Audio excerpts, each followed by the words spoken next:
Dear leaders, glow morning. ఈరోజు వేములవాడకు మనం రావడం జరిగింది. వేములవాడలో మన డిస్ట్రిబ్యూటర్ అండ్ లోకల్ పొలిటీషియన్ తను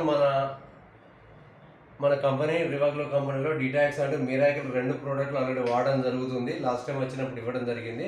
ప్రజెంట్ అతని నోటితో అతను ఎన్ని రకాల హెల్త్ ప్రాబ్లమ్స్ అనేది కవర్ అయినాయని చెప్పేసి అతని నోటితో ఎన్ని రోజుల నుంచి వాడుతున్నాడు, ప్లస్ హెల్త్ పరంగా ఎన్ని రకాల బెనిఫిట్స్ అనేది జరిగింది తన నోటితోనే విందాం ఒకసారి. అనొచ్చు. నేను 1 వీక్ అవుతుంది వాడబట్టి. 1 వీక్ నుండి వాడుతున్నా. చాలా అంటే బాడీలో ఎలాంటి అలసట లేకుండా బాగా యాక్టివ్ ఉన్నది. లోపల నాకు కొంచెం బరువుగా అనిపిస్తుండే, అంత యాక్టివ్ ఉన్న పోవు. ఊకే ఆవలింపులు వస్తుండే, నిద్ర లాగుంటుండే, మధ్య ఉంటుండే. ఇప్పుడు ఇది వాడడం స్టార్ట్ చేసిన నుంచి బాడీ అంతా అలకగా అయిపోయింది. మంచిగా బాగా యాక్టివ్ అనిపిస్తుంది. చాలా బాగా